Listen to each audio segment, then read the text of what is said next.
Hey guys, Morktorkus here. So, the big card reveal stream just happened today, or yesterday, depending on whenever this video ends up actually coming out.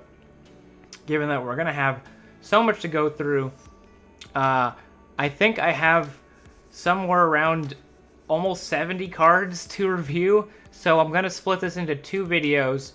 I'm gonna do, I think, like 30 some cards this video, and then the next video I'll finish them all out, and then before the actual release of the expansion, we'll do a quick final review of all the cards.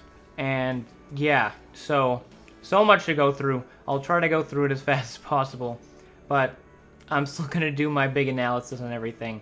So let's get into it. Alright, the first card we're going to look at is a new Paladin Legendary. It is Murgurgle, 2-mana 2/1, Divine Shield Murloc, Death Rattle, shuffle Murgurgle Prime into your deck. So this is a tiny little Murloc with Divine Shields. I can't think of any other Murlocs with Divine Shield, so this is a little different. And that's pretty good, but this Murgurgle Prime is an 8-mana 6/3 Murloc with Divine Shield, and summon 4 random Murlocs, give them Divine Shield. So you start off with this little Murloc. Once he's dead, you're going to get this huge swing later on in your Murloc deck. So obviously with a Murloc deck, you're playing towards snowballing early on, but it is good to have this big swing later. If you haven't finished them out yet, then this Murgurgle Prime can come down, give you a very sticky board because they're all going to have Divine Shield, and this one alone is pretty threatening with its 6 attack. It does seem like a good push for a Murloc Paladin. I'm still not sure if a Murloc Paladin really makes a lot of sense. The fact that you have to make it to this turn 8, potentially much later than turn 8, depending on when you actually draw this, is a little bit of an issue, because the Murlocs can run out of gas long before that, and then your opponents will capitalize on that before you get to start coming back with stuff like this. And even if you do drop this, there's not really any Murlocs with taunt, so they might just be able to ignore it if you're already at a point where you're in danger of losing very quickly by then. I do think it's good if Murloc Paladin is good. I don't think it's necessarily the strongest card that you'd find in a Murloc Paladin. You're gonna want your strength to be more set up to start winning you the game earlier, instead of trying to come back when you're already clearly losing if you're a Murloc Paladin, because getting to turn 8 is not a good thing when you're Murloc Paladin. So because I'm still not sold on this Murloc Paladin idea, I think I'll give it 2 stars for now, and I think you will obviously include this in a Murloc Paladin if Murloc Paladin is a viable deck, just because you don't have an incredibly large amount of options anyways, so this is definitely going to be something that you'll run. Maybe one day we'll have so many options that you will start turning down decent options like this, but that's definitely not today. And we have another Paladin Murloc card. It is Imprisoned Homunculus, 1-mana 2/1 Murloc, dormant for 2 turns. When this awakens, summon 2 1/1 Murlocs. So you're playing this on turn 1, and then turn 3 you're getting the 2/1 and then 2 1/1s. So that's a pretty wide board, but they all have summoning sickness, so you're not going to capitalize on them immediately, and it's still pretty easy for your opponent to set up some minions before that if they have a tempo-based deck, so that they can trade into this stuff. If they're a more control deck, then 1/1s aren't really going to be a problem. The only thing is that maybe you can put your Cold Light Seer down this same turn, and then they'll all have 3 health. so that does solidify your board a little better, but there's still one attack, and you're going to need your war leaders and stuff like that. There's just so much synergy involved. Given that in a Murloc deck, you're normally not wanting your opponent to get the chance to develop minions to contest your minions, you want to try and set it up before they get that chance. You're potentially giving up your other one-cost Murlocs here and letting your opponent put down their own one-drops that'll be ready to counter whatever the next Murloc is and stuff like that. And you really need to keep the Murlocs on board to get this thing snowballing. So again, like, this seems fine. It's another Murloc card, but I'm not thinking that this is helping that much towards making Murloc Paladin happen. The weapon didn't help that much either. None of these Murloc Paladin cards seem to be what Murloc Paladin really needs. So I think I'll give this one 2 stars as well. Then for Rogue, we have Greyheart Sage, a epic card.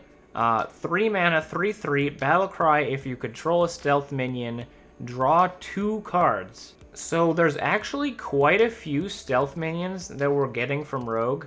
We're going to be seeing some more as we go through the rest of the cards that were revealed in the last day. We have Akama, which is their new legendary.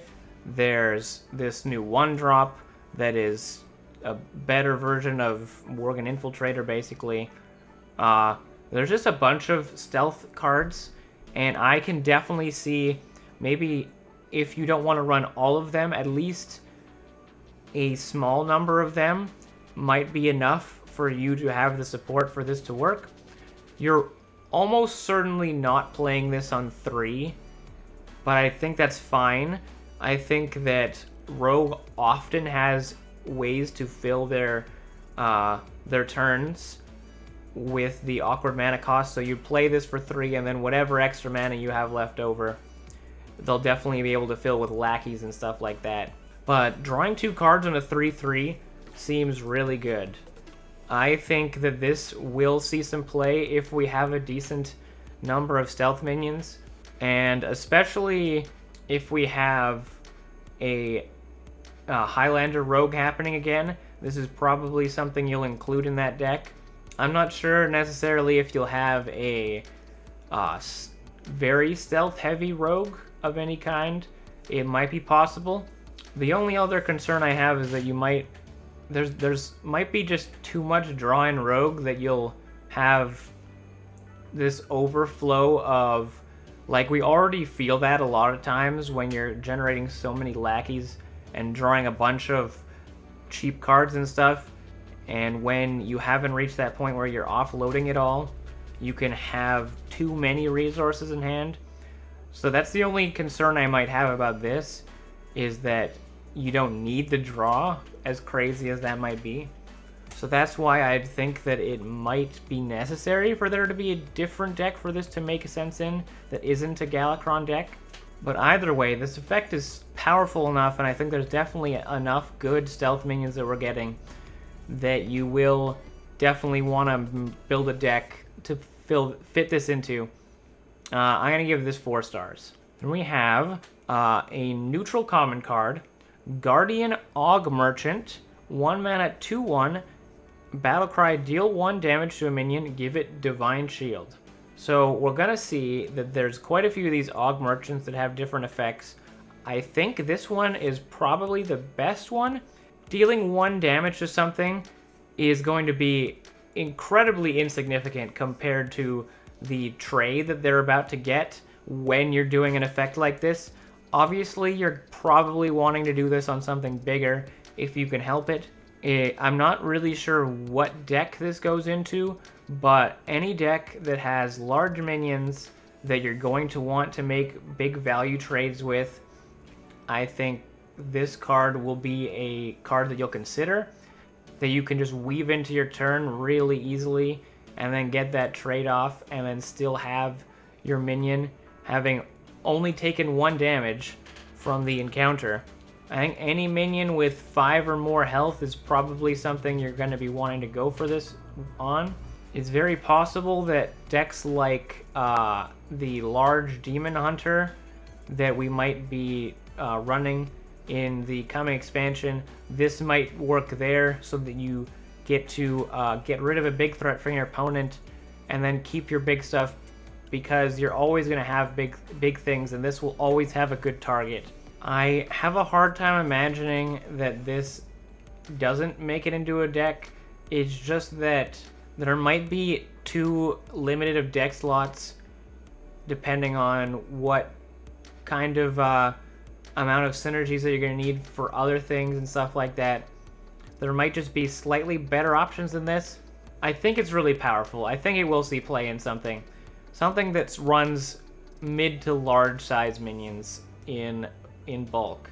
Even though I think this would still be good on like anything starting from like 3 drops, you'd be pretty happy to use it on. It just might feel like a little bit too much of card cost if you did do something like that. I really like this card. I think I'm going to give it 4 stars. Then for Demon Hunter, we have a common card, Crimson Sigil Runner. 1 mana, 2/1, outcast, draw a card. So this makes so much sense in an aggressive Demon Hunter deck. This is the card where you have a lot of cheap cards, and you're just going to top deck this and throw it down and instantly draw another card.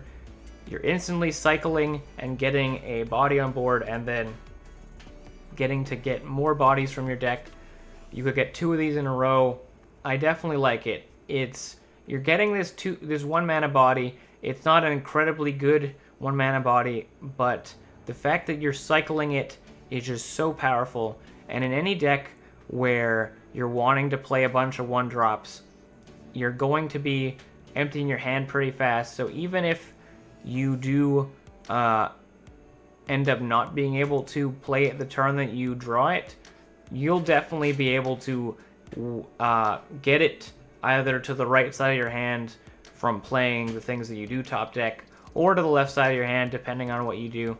It's either way, I think the Outcast will be incredibly easy to pull off. So I think for an aggressive Demon Hunter deck, I think this will be a 5-star card. And now we're on to the cards that actually got revealed on the stream. So next one is Sword and Board, a common card for Warrior, 1 mana, deal 2 damage to a minion, gain 2 armor. So this effect reminds me a little bit of Shield Bash, which was deal 3 damage, gain 3 armor. This can't go face, and it's 2 mana cheaper, and it has the effect on both sides go down by 1. It definitely seems like a good cost for the effect. I like that for sure.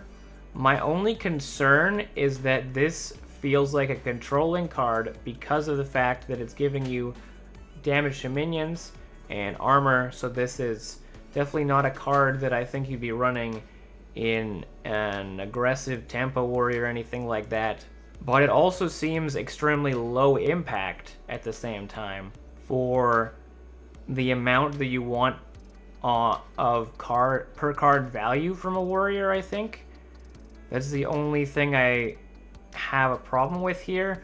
Like, you might want to run this just to have something that'll quickly and efficiently deal with things early on, but you might just need stuff that has a bigger impact on the game. This is taking up a deck slot that you could be running something larger that has more impact against decks that are running larger threats that are going further into the late game. It is a cheap execute activation for 1 minion, so that's definitely a good thing. And it also gives you the armor, so that helps you with your shield slam, so that's also a good thing. I just don't think this card is 100% going to make it into a control-ish warrior. I think it's definitely something that we could see in one, though. It's definitely very dependent on what other options we're looking at. I haven't, like, theory crafted a control warrior yet. Maybe once I look at what our other options are in context, and obviously it's going to be meta dependent. If there's a lot of 1-drops that we need to deal with immediately, then this is going to be something that you'll need to have for that purpose. Like maybe those Blade Fiends from Demon Hunter might be something that needs to get dealt with very quickly. But yeah, I think I'm gonna give this one 3 stars. Then we have the Overconfident Orc. 3 mana, 1/6, taunt. Well at full health, this has +2 attack. So it's a 3 mana, 3/6 taunt before the damage, but having it take any damage is not incredibly difficult, I don't think. There are a lot of hero powers that do that. There are a lot of tiny chip damage spells that you could use. There are tokens that you could hit 1 token into it for.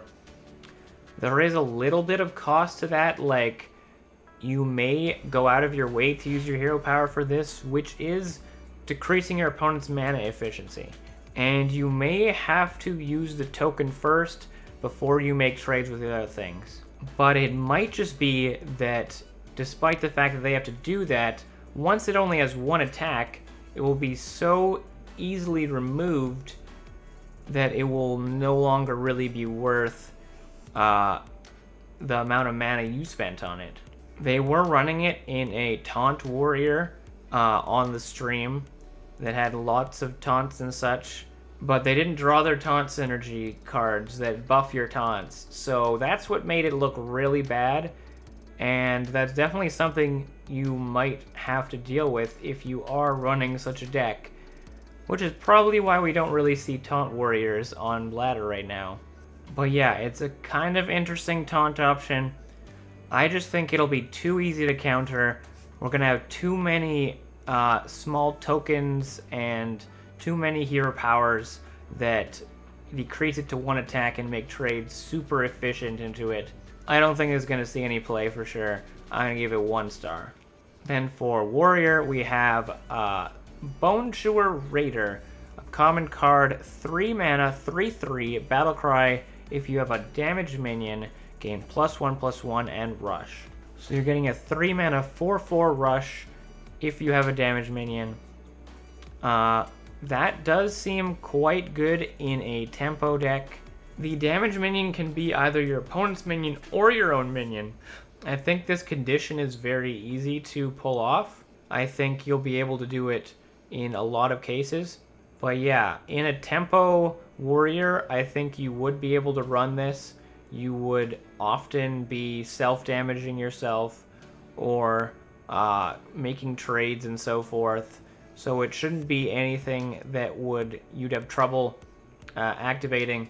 I don't know if it's going to be a big enough swing for a controlling warrior, but it might be a good option. We are losing so many options from warrior in this rotation, so you might need something like this to keep up on board. So either way, I think it's got a decent chance of making it into something. I don't think it's incredibly strong. I can definitely see this being something that you'll consider when you're constructing your decks in almost every kind of warrior. I'm gonna give it 3 stars. Rust Steed Raider, common neutral card, 5 mana, 1/8, taunt and rush, battlecry, gain 4 attack this turn. So this one kind of reminds me of Militia Commander in that it gets the extra attack when you play it, and it's a rush minion. So you get the good trade first, and then you have a more mediocre body afterwards. So that one was a 4 mana 2/5 that became a 5/5. This one is a 1/8 that becomes a 5/8 for 5 mana. I think a 5/8 rush is definitely very strong, although it is coming down 1 turn later than the Militia Commander did, so that does weaken it a little bit. And then you have this 1 health taunt, which really isn't going to do a lot. It's just going to be a small speed bump for your opponent to have to get through before they get to your health. I don't feel incredibly impressed by this. I think it's fine. It is just a neutral common card, so we shouldn't really expect much from it. I think it might fit into a deck one day if you're pretty desperate for some kind of removal rush option like this that will protect you from your opponent's aggression. It's a little bit slow for that too. Like it's not really getting there in any way that it's trying to. Just because I don't want to give it 1 star, because I don't think it's absolutely terrible and unplayable, I think I'm gonna give it 2 stars and be hopeful that maybe it will eventually fit somewhere. If someone really needs something like this and they just don't have any other options. Then we have Bonjour Brawler, 2 mana, 2/3 taunt. Whenever this minion takes damage, gain +2 attack. So a 2 mana, 2/3 taunt with an upside seems pretty good. The ability to gain that extra attack from taking damage definitely sounds like something you would want in a tempo-based warrior deck, like the ones we've seen lately. I'm not sure what other classes might be interested in this, but it's definitely not a bad 2-drop. I think if you're hurting for a good 2-drop, that this might be something that you'd go for. Outside of that, I don't think there's a ton to analyze here. I think it'll be a fine addition to whatever deck it might get included into. Definitely more likely to be a warrior deck for sure. But warrior just might have other better options. So depending on how that ends up going, we shall see. I think I'll give this 3 stars.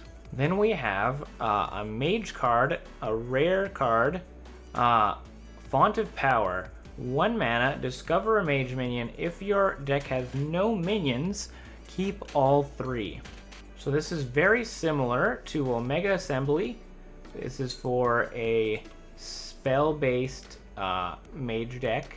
The only thing about that is I saw on the stream them playing this deck, and their real problem was they had a few cards that summoned them minions and stuff, but they did low roll pretty hard on this Font of Power. There are a lot of very, very low impact mage minions, in addition to the very, very high impact mage minions that they also have.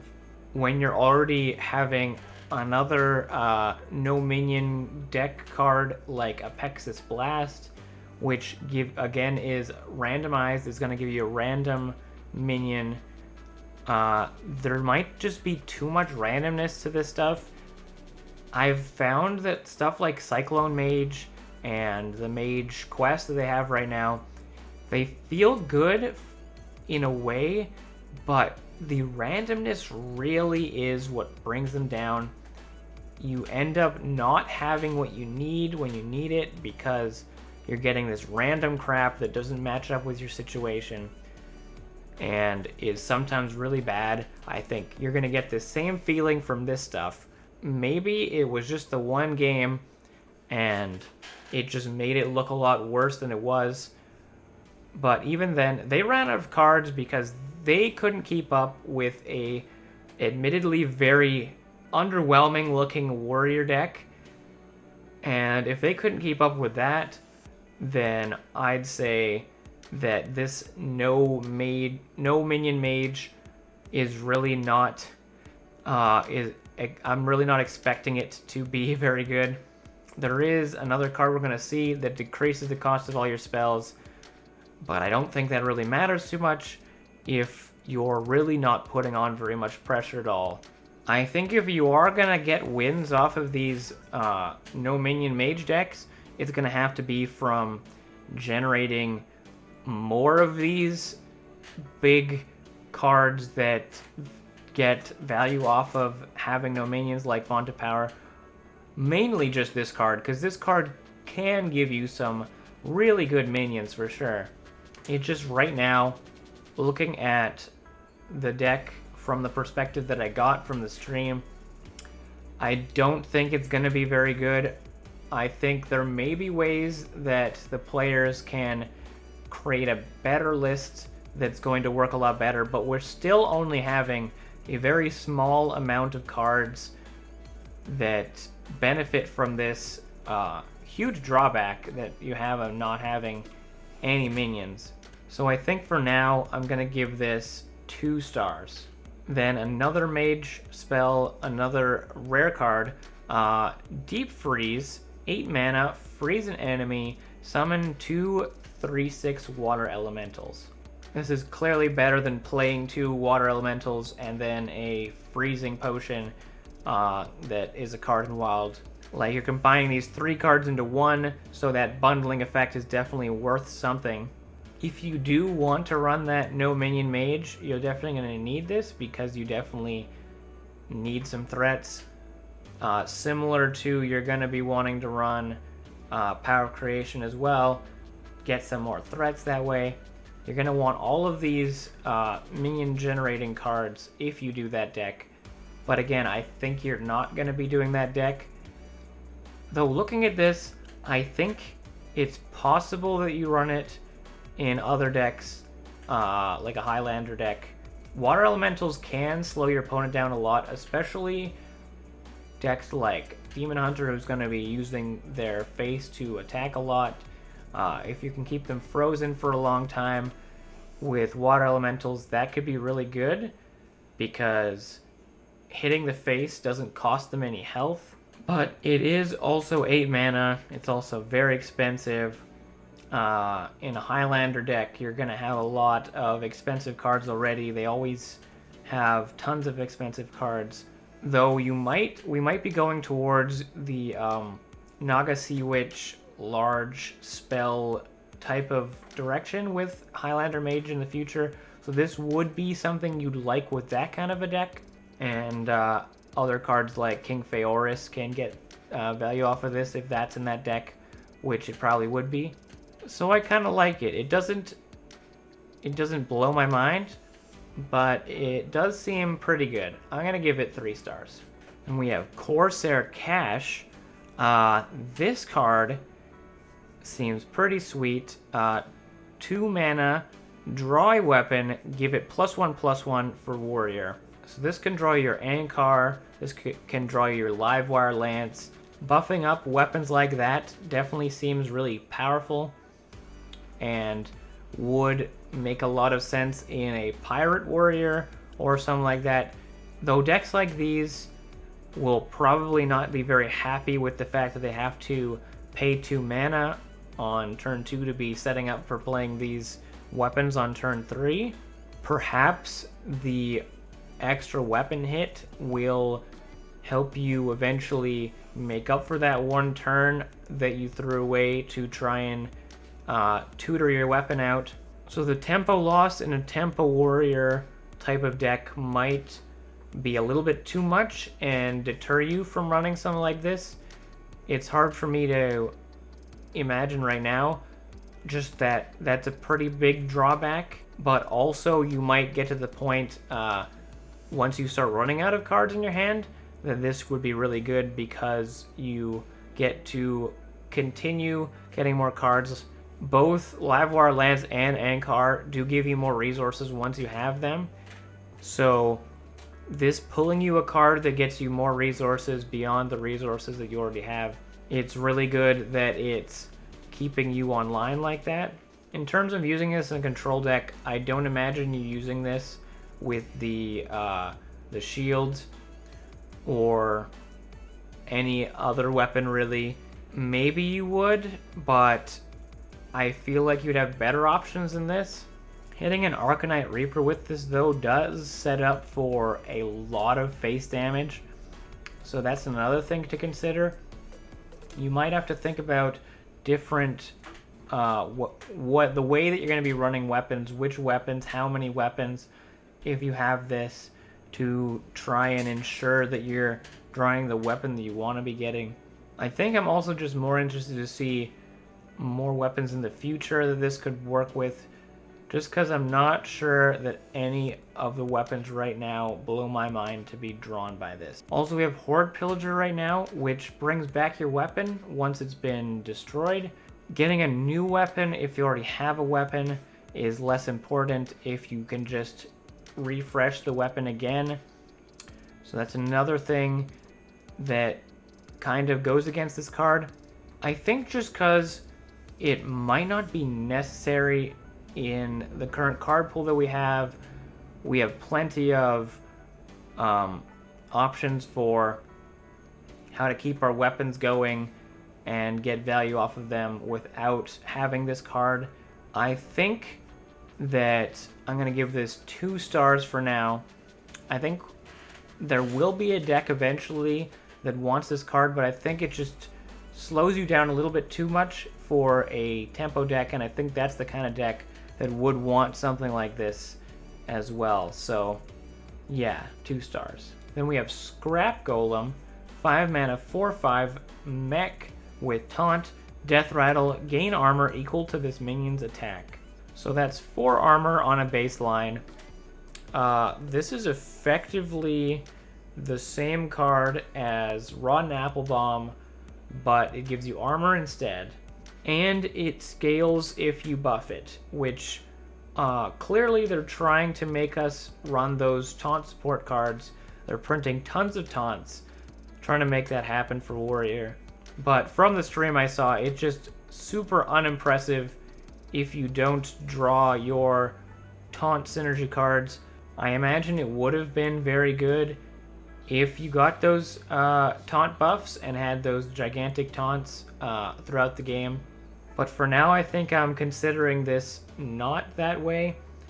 And also, obviously, in Wild, you can magnetic things onto this, and it will make it very powerful.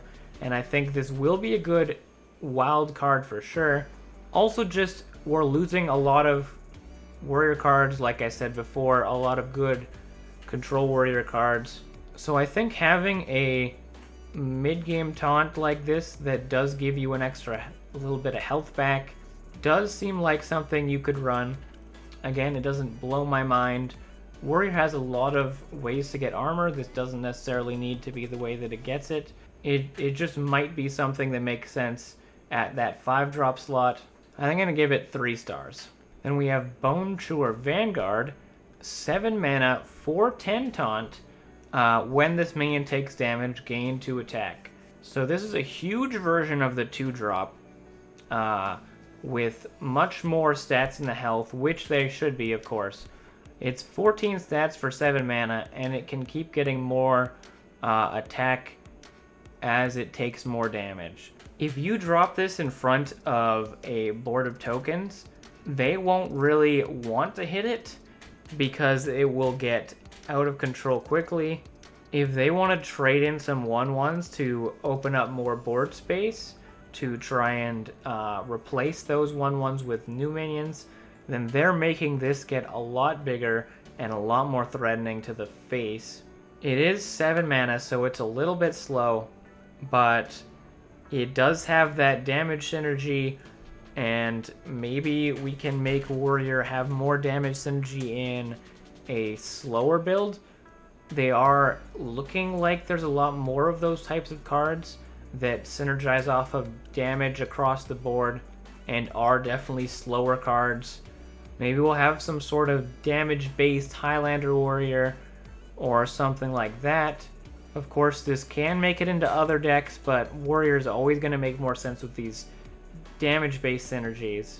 It also seems like a card that makes a lot of sense with the Bloodsworn Mercenary as a card that you could just drop, and then it will often live through the turn, and then you follow up with the Bloodsworn Mercenary after trade or some sort of activation, and then you have a really big board of these, or a really tall board of these really large minions. But again, I'm not sure if that's the way the Warrior wants to go. I'm not especially feeling this fitting into other decks other than Warrior, although it's entirely possible that they might want something like this. I'm going to give this one 3 stars. Then we have Bloodboil Brute, rare card for Warrior. 7 mana, 6/8 rush, costs 1 less for each damaged minion. So I feel like making this cheap wouldn't be that hard. You just do 1 Whirlwind when your opponent has a somewhat substantial board of mid-sized minions, and then you can make one good trade with this, and it could be almost free, if not actually free. We also have like Risky Skipper as an option with these damage-based decks. So if you go Risky Skipper, and then you play something, and then you play this, like, you could definitely get this working so cheaply, perhaps, that you could fit this into a faster warrior deck. Like, honestly, at 7 mana, a 6/8 rush isn't even bad. So any cheaper would be good. If you got it at 5 mana, that would be great. And like, as it goes down and down and down, like, this just gets better and better. So I think it's definitely going to find a place either in a Tempo Warrior, a Control Warrior, possibly both, depending on just how easy we end up being able to trigger this damage effect. But you definitely wouldn't feel bad if you just did one trade to get it activated and then threw it down for 5 mana like that. Just because I feel like this will be insanely easy to get off, I think I'm going to give it 5 stars. Then we have Nether Wind Portal, a common secret for mage. So 3 mana. After your opponent casts a spell, summon a random 4-cost minion. So this does seem like a good secret for sure. It's a tempo-based secret. You're getting a 4-drop for 3 mana, so it's cheaper. That obviously makes sense for these secrets. They normally give you something bigger than the mana cost because you're paying the cost of the fact that it won't go off until your opponent triggers it. Obviously, most opponents are going to want to be casting spells, and because this has the same effect trigger as Counterspell, they will often do something like waste the coin to try and check for Counterspell, and they end up giving you a 4-drop instead, and they're like, ah, crap, that sucks. I think these overlap triggers are much better than individual triggers. When you have the same trigger, the opponent will not be sure which one they're triggering when they're trying to test the secret. So for that reason, I really like it. I don't think this is so strong that it's going to push Secret Mage with that other Apexis Smuggler that we saw earlier.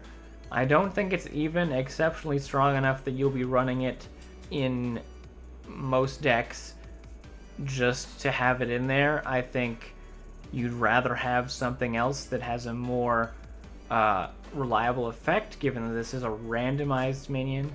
But in that no minion mage, it definitely did make sense because they did need some minions. But again, I don't think that deck is a real deck. I don't think it's going to be strong enough. I think for now I'm going to give this 2 stars.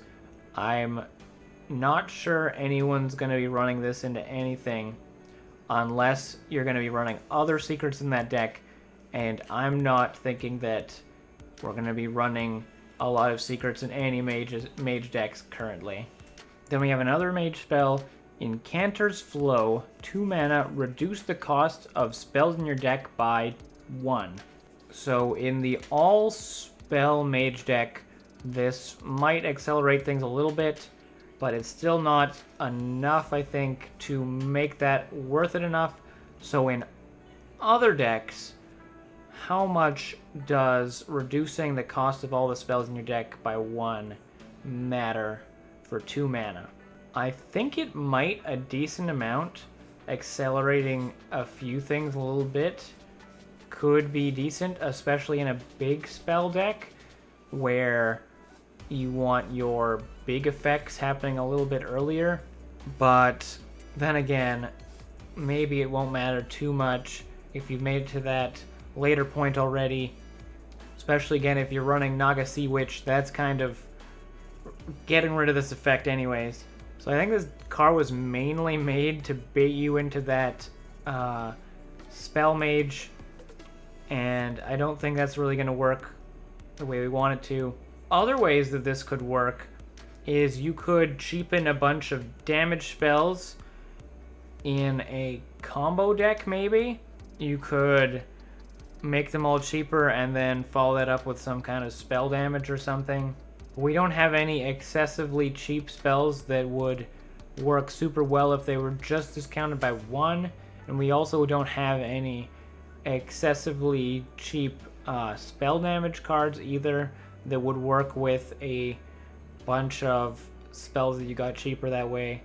So no matter what way I look at this, this doesn't seem really worth running the card for.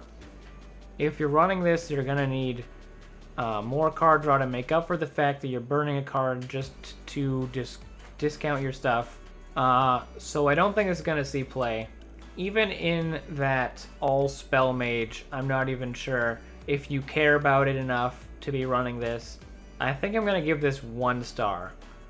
Like, honestly, I think it looks pretty intense, but I think it's pretty overrated. Then for warrior, we have Bladestorm, 3 mana, rare spell, deal 1 damage to all minions, repeat until 1 dies. This could be a single target removal on 1 minion if you really need it to be, because if there's only 1 minion on board, it will keep doing that 1 damage till it dies. So that is decent. You could also, if you have a normal board state, it'll potentially damage a bunch of things and then remove 1 or 2 minions. But when it's really good is when you have symmetrical health across the board so that all of your opponent's minions will die together. Especially if your minions end up living through this and maybe even sending off damage triggers for your minions and then having them all be damaged, and that giving you some sort of synergy in the future turns. So I think this is going to be a really good warrior card. I think it's possible that you can make a few trades here and there to line it up to be a huge clear to get rid of all of your opponent's things. And you can especially use weapons for stuff like that. So I like it a lot. I think I'm going to give this one 5 stars. I think it's going to be 100% a control warrior deck, and it potentially is cheap enough to put into other warrior decks as well, as a effect that can work off of these damage triggers and also act as removal for sure. Alright, then we have some priest cards here. Imprisoned Homunculus, 1 mana, 2/5 demon, dormant for 2 turns with taunt. So it's basically a 3-drop because it's coming down on turn 3 if you play it on turn 1. I think it kind of makes sense in a control-ish priest deck because you won't be doing much on turn 1 otherwise, and then you have this defensive body coming down on turn 3 to protect you from that point forwards. And we have so many good control priest tools happening here that does sound pretty good. For a tempo-based priest, I don't think you're exceptionally excited about this, but maybe. I don't know if it's necessarily going to be something that you need to have in the deck to make it function. I think it'll be fine. All these dormant cards are really bad top decks because they have no effect when you draw them, so that definitely makes them weaker. Expecting them to always come down the turn that you want them to come down isn't something we can rely on. So that kind of makes it a little bit less of something you're excited to have in your deck for sure. But if you can get it down on 1, that is a pretty good upside. I'm going to give it 3 stars. I think it might fit into a controlling priest deck as a decent early play. Then we have a Dragon Maw Sentinel, a rare card for priest, 2 mana, 1/4, battle cry. If you're holding a dragon, gain +1 attack and lifesteal. So this is basically old school Worm Rest Agent, except instead of gaining taunt, you gain lifesteal instead. So taunt versus lifesteal, which is better? I think taunt on a 2-drop is not incredibly important in most cases. It protects your other stuff a decent amount, but I don't think that's incredibly important that early. But I think the lifesteal might be quite significant, especially against things that try to go face and ignore your board. This means that you're getting that lifesteal, and they're going to have to deal with it, otherwise you continually get more health off of it. I mean, in the same way that Taunt, obviously they have to interact with it. This one, they don't have to, but they probably want to, so they have a very similar impact on the game. The main thing that matters here is whether the dragon synergy is going to work. Because obviously with Wormrest Agent, Dragon Priest was working very well at the time. It was quite a fast tempo-based deck. In this case, I think the options you have for Dragon Priest are much slower, so that makes it a little bit different for sure. But I think we have enough good dragons that you could make a Dragon Priest work. And I think if you do make a Dragon Priest work, then this card is definitely going to want to be in there as your early drop. I think I'm going to give this one 4 stars. I think we will be able to make some kind of Dragon Priest work. If not, we can make a Highlander Priest work with a few dragons in it. And this is a big enough upside that I think you would want it in there. Then we have Soul Mirror, a 7 mana legendary spell for Priest. Summon copies of enemy minions. They attack their copies. So you're going to need enough space on your board for this, first of all, depending on how many things you have on your opponent's board. Obviously, this is a control Priest card because it's 7 mana board clear, but that's fine. That makes sense. We should have a controlling Priest, hopefully. Maybe even this Dragon Priest, I'm not sure. So if they have symmetrical or more aggressive leaning stats, then it removes the minion. If they have defensive stats with more health than attack, then you will get to keep your copy as well as damage the original copy. Thinking about what you might be getting, it's hard to imagine exactly how this works without seeing it in action. Like, what scenarios you're going to be having, because obviously the minions that you're going to be seeing on a regular basis will definitely determine the strength of this card. But I think in a lot of cases this will remove a lot of stuff, and if it doesn't remove all of it, you end up with leftover things that can continue to be there to contest the board that is remaining. So that's not a big drawback either. As long as you're not currently threatened for lethal and you're leaving it up by not removing that stuff. Which obviously, if they're living through attacking themselves, they shouldn't have incredibly high attack, so that shouldn't be much of a problem. So I think this will be a really good card. It's just that we have now Powered Ruin, which is so efficient that it might push out the other board clears a little bit. This does have like the multi-purpose of getting your opponent's death rattles and things like that too. So I think it'll find a place. It just won't be insane, I don't think. I think I'm gonna give it 4 stars. All right, next one we've got another Priest Legendary, Reliquary of Souls. 1 mana, 1/3, lifesteal. Death Rattle, shuffle Reliquary Prime into your deck. And the Prime version of this is 7 mana, 6/8, Taunt and Lifesteal. Only you can target this with spells and hero powers. So the initial body is just a 1 mana, 1/3 with Lifesteal, which isn't terrible for sure. It's a good 1-drop, like that's better than your normal 1-drop, because the 1/3 stat line is good, and having a lifesteal on top of it, you could buff this and you would feel good about it for sure.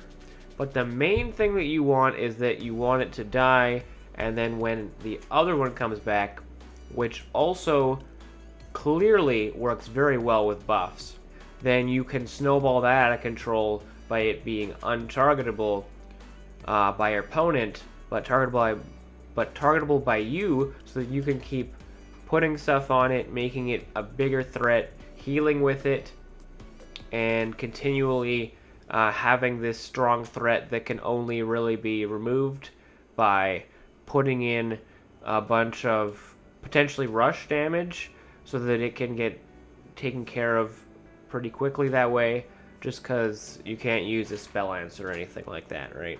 And I do think this does seem quite powerful. The second part is pretty slow, given that 7 mana for something that you want to be putting buffs on immediately might be quite late, but it does have a good stat line at the time that you get it too, so that's something to consider.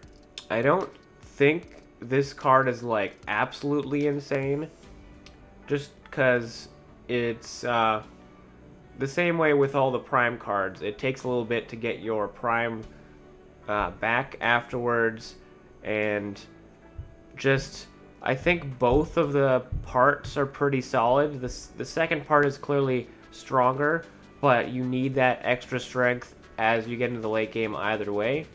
But you definitely wouldn't feel bad about dropping this on turn 1 and having these other cards that give you stats on your minions and such, getting you more value out of it and making it more of a threat and keeping you alive longer with that lifesteal. So I think definitely in a buff-based priest deck, a like tempo-based priest deck, you would want this. Definitely in a Highlander priest deck, you would want this. You might even run this in a control priest deck because it's a very defensive play once you get the second part, and this first part you're just gonna get it out of the way, and then once you get the second part down, it's just a lifesteal taunt, and that's fine because you're likely not gonna have those buffs to put on it, but that won't matter too much. So while the power level of this card doesn't blow my mind, I think that you will run this in most priest decks that we'll see, just because it's just really solid, and its stats on both part of it are really good, and you're getting that extra life. And if we're going to have aggressive decks to deal with, then having that lifesteal is going to be important. So I'm going to give this 4 stars. So on the subject of lifesteal taunt, we've got Ash Tongue Battlelord for Demon Hunter, 4 mana, 3/5 taunt and lifesteal. So that's a Sen'jin Shield Master stat line, which obviously we don't run that card anymore, but it was fine in the past, but it just got lifesteal. So that is quite a big upgrade from Sen'jin for sure, and it might be necessary if you're going to be burning a lot of health on using your attacks on minions and so forth. In Demon Hunter, you probably are going to be doing a lot of that. Having more lifesteal options in the class is definitely not a bad thing. You want more of that. So if you want to run any type of slower Demon Hunter list, you're probably going to want to run this Ash Tongue Battlelord so that you can live into the late game and get that going. So this big Demon Hunter, which we did see on stream not do super well, but that kind of seemed like they just drew really poorly, honestly. But yeah, I think this card looks really good. I think you're going to be running it in any Demon Hunter that goes a little bit longer and would care about having a taunt and lifesteal and such, that isn't trying to just push the game to end quite quickly. Although, honestly, you might even run this in a faster list just to protect your other minions while also keeping your health up and help you in those aggro versus aggro type of matchups. So yeah, I like it a lot. I'm going to give this 4 stars. Then for Rogue, we have Cursed Vagrant. It is a common card. 7 mana, 7/5. Death Rattle, summon a 7/5 shadow with stealth. The Death Rattle part is Ravenhold Assassin. So you have a 7 mana, 7/5. Death Rattle, summon a 7 mana card that has its Death Rattle. So you're basically getting 2 cards for the same price. I don't know if Ravenhold Assassin is necessarily worth 7 mana. Maybe be worth 6 mana. If you have let's say this first part's worth 6 mana, the second part's worth 6 mana, or even if you said the first part's worth 5 mana because it doesn't have the stealth, like, I don't know, man. Either way, you're getting so many stats with this. You're getting 14 on the front, 10 on the back, like, that's 24 stats on this 7 mana card. 24 stats is a 10 drop worth. This is a little slow because it's a 7 drop, but it's such a bomb. It's crazy. We've seen that there's some stealth synergies in Rogue now. This could definitely push some kind of stealthish Rogue deck so that you get that first body and they remove it, and then you have that stealth, and then whatever stealth triggers you want to get off from that, you can do it. Because first you have to deal with removing the 7/5. That's one problem for you. Then you have to somehow remove a stealth minion, and you probably can't, like, honestly. So it's just going to be there. You're going to get the 7/5 body whether they remove it or not. This is one of those cards that if you're running a Galakron Rogue and you get it for free, you're going to be so freaking happy. This is like going to push that game to a end state pretty freaking fast after you get so many stats like this that are so hard to remove. I mean, obviously once you attack once, it'll lose the stealth, but still, when you have this much all at once, it's like, it's gonna have a big impact on the game. Will it may be a little bit slower than some other options? I feel like it's just too many stats to say no to.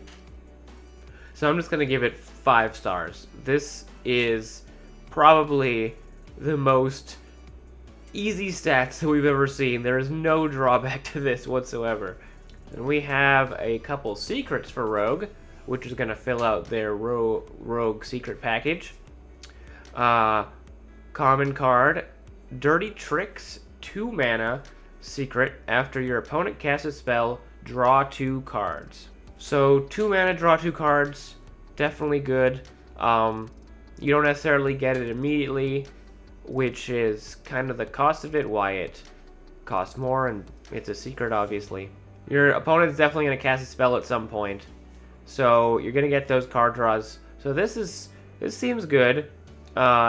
Delayed card draw isn't the best thing, but the fact that it's a secret means that you get those secret synergies, and I think that's going to be more important than the fact of what it actually does.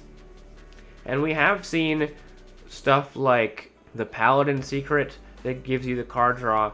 I believe you have to play like 3-4 cards. Yeah, I think it's 4 cards to trigger that. And that means that this is much easier to trigger. It just needs to be a spell. And if that saw play, this will definitely see play.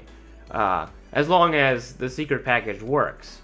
Because that only, of course, gets played in a secret Paladin because secrets are working at the time.